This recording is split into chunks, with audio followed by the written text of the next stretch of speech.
الحمد للہ رب العالمین والصلاة والسلام علی خاتم النبیین اما بعد فاعوذ باللہ من الشیطان الرجیم بسم اللہ الرحمن الرحیم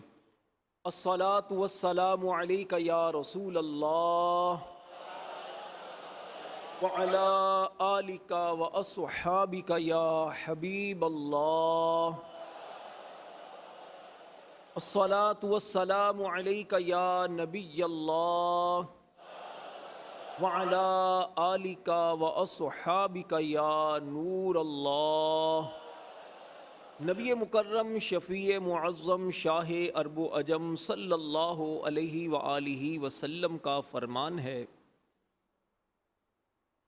زینوا مجالسکم بالصلاة علیہ،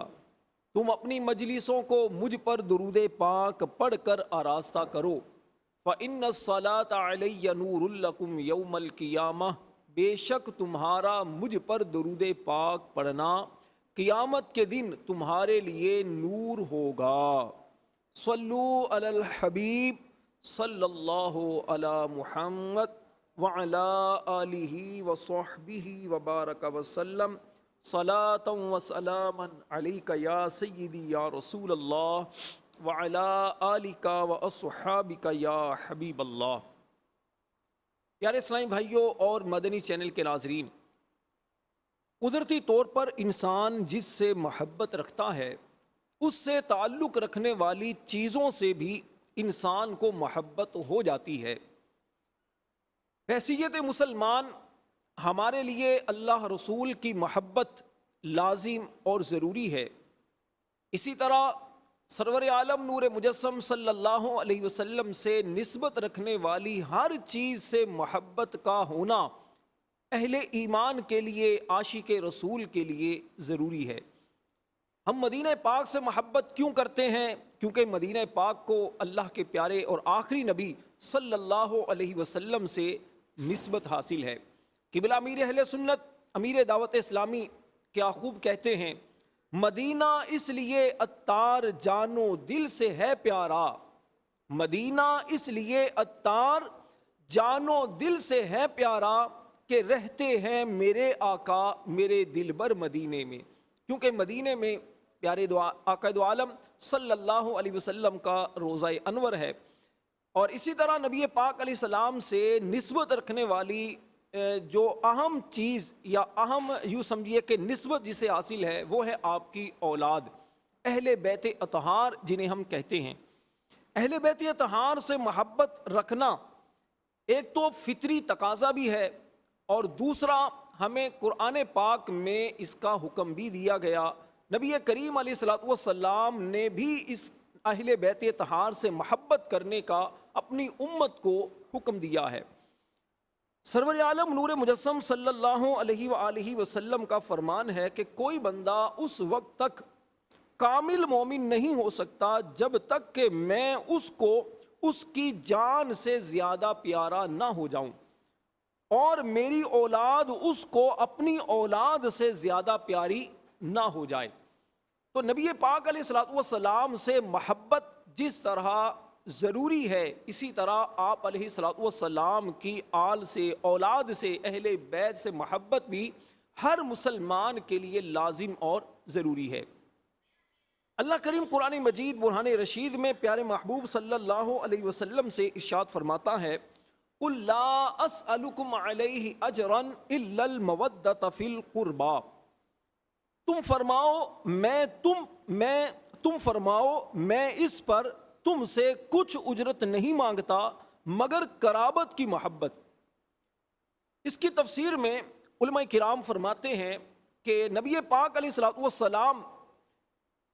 کو حکم دیا گیا کہ آپ علیہ الصلوۃ والسلام اس طرح اپنی امت کو ارشاد فرمائیں، اور تفسیر قرطبی میں اس کی تفسیر میں لکھا ہے کہ حضرت سعید بن جبیر رضی اللہ تعالی عنہ سے مروی ہے کہ قرابت والوں سے مراد حضور سید عالم صلی اللہ علیہ وسلم کی آل پاک ہے۔ بلکہ جب یہ آیت کریمہ نازل ہوئی تو اس وقت کہ شان نزول کے بارے میں حضرت عبداللہ بن عباس رضی اللہ تعالی عنہما فرماتے ہیں کہ جب یہ آیت کریمہ نازل ہوئی تو صحابہ کرام علیہم رضوان نے عرض کی یا رسول اللہ من ہؤلاء الذین وجبت علینا مودتہم، یا رسول اللہ صلی اللہ علیہ وسلم وہ کون افراد ہیں جن سے محبت کرنا ہم پر لازم قرار دیا گیا ہے، واجب قرار دیا گیا ہے؟ عقائد عالم صلی اللہ علیہ وسلم نے فرمایا علی و فاطمۃ و ولداہما، فرمایا کہ وہ علی، وہ فاطمہ اور ان کے شہزادے حسن و حسین ہیں۔ تو پتہ چلا اہل بیت اطہار سے محبت یہ ہر مسلمان کے لیے ضروری بھی ہے اور اس کا تقاضا بھی ہے۔ یاد رہے کہ اہل بیت میں نبی کریم علیہ الصلوۃ والسلام کی تمام اولاد بھی اس میں داخل ہے، اور آقا دو عالم علیہ السلام کی جو ازواج ہیں، آپ کی بیویاں ہیں، وہ بھی اہل بیت میں شامل ہیں۔ مفتی احمد یارخان نعیمی رحمۃ اللہ علیہ فرماتے ہیں اہل بیت کے معنی ہیں گھر والے، اور اہل بیت رسول چند معنی میں آتا ہے۔ ایک مطلب تو اس کا یہ ہے کہ جن پر زکوٰۃ لینا حرام ہے، جیسے بنی ہاشم، عباس، حضرت علی، حضرت جعفر، عقیل اور حارث کی جو اولادیں ہیں تو ان پر زکوٰۃ لینا حرام ہے، یہ بھی اہل بیت میں شامل ہیں۔ اسی طرح حضور سید عالم صلی اللہ علیہ وسلم کے گھر میں پیدا ہونے والے، یعنی آپ علیہ الصلوۃ والسلام کی جو اولاد ہے، آپ کی شہزادیاں ہیں، آپ کے شہزادے ہیں۔ اور تیسرے نمبر پر سید عالم صلی اللہ علیہ وسلم کے گھر میں رہنے والے، یعنی آپ علیہ الصلوۃ والسلام کی جو ازواج ہیں، بیویاں ہیں، وہ بھی اہل بیت اطہار میں شامل ہیں۔ آج ہمارا موضوع وہ ہے کہ اہل بیت سے محبت کے تقاضے، وہ تقاضے کیا ہیں؟ یہ بڑے اہم باتیں ہیں جن کا سمجھنا بہت ضروری ہے۔ سب سے پہلی بات تو یہ ہے کہ قرآن و حدیث میں اہل بیت سے محبت کا حکم موجود ہے، تو اہل بیت اطہار سے محبت کا پہلا تقاضا تو یہ ہے کہ ہمیں اس محبت کو خوب عام کرنا چاہیے، بالخصوص اپنے بچوں کے دلوں میں ان پاکیزہ نفوس قدسیہ کی محبت پیدا کرنے کی کوشش کرنی چاہیے۔ سید عالم صلی اللہ علیہ وآلہ وسلم کا فرمان ہے کہ اپنی اولاد کو تین اچھی خصلتوں کی تعلیم دو۔ نمبر 1 اپنے نبی کی محبت، نمبر 2 ان کے اہل بیت کی محبت، اور نمبر 3 قرآن پاک کی تعلیم۔ دیکھیے چھوٹی عمر میں اگر بچوں کو یہ باتیں سکھا دی جائیں، بچوں کے دل کے اندر اس محبت کو پیدا کر دیا جائے، تو اللہ کی رحمت سے امید ہے کہ جب بچے بالغ ہوں گے، بڑے ہوں گے، بلکہ زندگی بھر انشاءاللہ یہ محبت رسول کا جو چراغ آپ بچپن میں ان کے دلوں کے اندر روشن کریں گے، یہ ان کی قبر تک بھی روشن رہے گا۔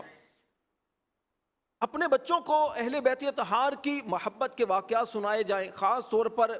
ان دنوں کے اندر مدنی چینل پر آپ مختلف پروگرام جو بچوں کے بھی دیکھ رہے ہیں، بڑوں کے پروگرام بھی دیکھ رہے ہیں، جس میں مختلف انداز سے مدنی خاکوں کے ذریعے، علماء اہل سنت کے بیانات کے ذریعے، قبلہ امیر اہل سنت کے مدنی مذاکروں کے ذریعے اہل بیت اطہار کی، نبی پاک علیہ الصلوۃ والسلام کی محبت کو جس طرح عام کیا جا رہا ہے،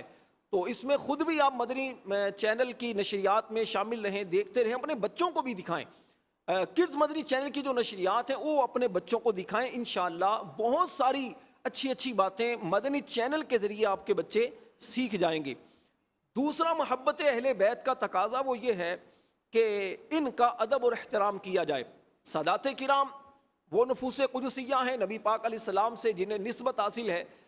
جو نبی پاک علیہ الصلوۃ والسلام کی آل ہیں، ان کا ادب خود بھی کریں، بچوں کو بھی سکھائیں۔ اچھا، ایک تو دیکھیے ادب احترام کا ہے کہنا، زبان سے سمجھانا، یہ بھی ایک اچھی چیز ہے، لیکن اس سے زیادہ بہتر وہ یہ ہوتا ہے کہ آپ خود جب ادب کریں گے، احترام کریں گے، جیسے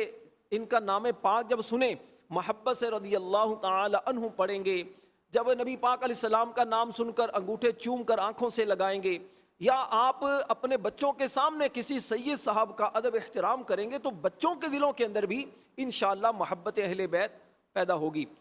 مدنی چینل کے ناظرین اور فیضان مدینہ کے حاضرین قبلہ امیر اہل سنت کی زیارت بھی فرما رہے ہیں، انشاءاللہ الکریم کچھ ہی دیر میں مدنی چینل پر آپ امیر اہل سنت کے ساتھ مدنی مذاکرے میں شامل بھی ہوں گے، اور ہم امیر اہل سنت سے انشاءاللہ اہل بیت اطہار سے محبت کس طرح کرنی چاہیے، محبت کے تقاضے کیا ہیں، پہلے بھی سنتے آ رہے ہیں، مزید بھی انشاءاللہ اس چیز کو سنیں گے۔ تو اہل بیت اطہار کا ادب احترام کرنا یہ محبت اہل بیت کا دوسرا تقاضا ہے۔ اب دیکھیے کہ اہل بیت اطہار کے جو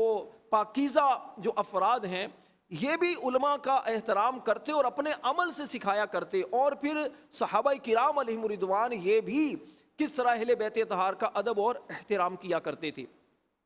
مدنی مذاکرے میں آپ انشاءاللہ کچھ ہی دیر میں ہم مزید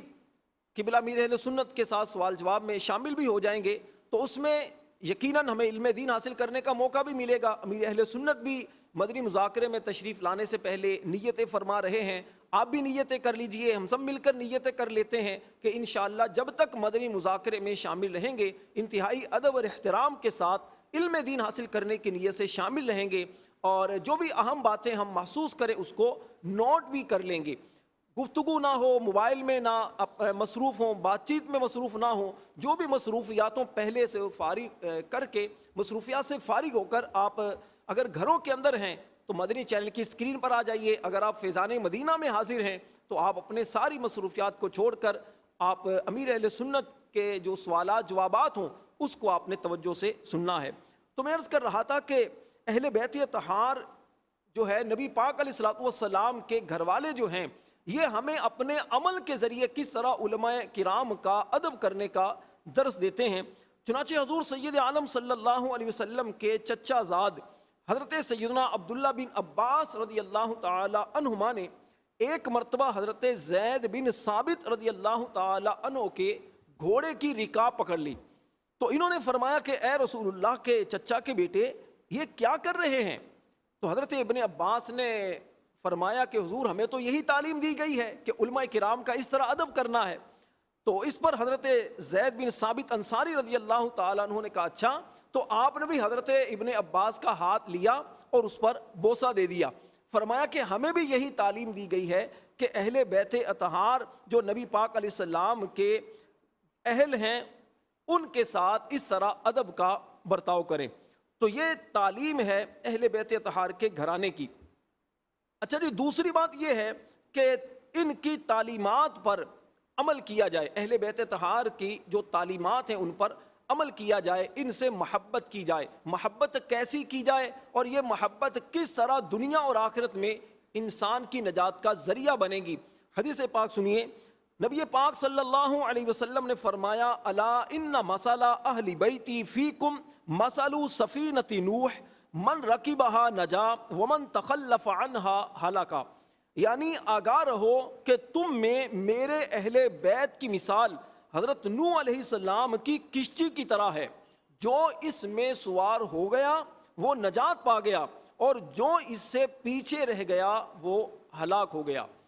اس حدیث پاک کی شرح میں مفتی احمد یار خان نعیمی رحمۃ اللہ علیہ فرماتے ہیں کہ جیسے حضرت نوح علیہ السلام کی قوم پر جب طوفان آیا تو اس طوفان سے نجات کا ذریعہ ایک ہی تھا کہ حضرت نوح علیہ السلام کی کشتی میں سوار ہوا جائے، جو سوار ہوا وہ نجات پا گیا۔ فرماتے ہیں اسی طرح اب قیامت تک کے مسلمانوں کے لیے نجات کا ایک ہی ذریعہ ہے کہ وہ نبی پاک علیہ السلام کے اہل بیت سے محبت کی کشتی میں سوار ہو جائیں، محبت کریں، انشاءاللہ دنیا میں بھی نجات پائیں گے، آخرت میں بھی نجات ملے گی۔ دعا ہے اللہ کریم اہل بیت اطہار سے سچی محبت کی توفیق دے اور آپ کی ان کی محبت دنیا اور آخرت میں ہماری نجات کا ذریعہ بنے۔ آمین بجاہ النبی الامین صلی اللہ علیہ وسلم۔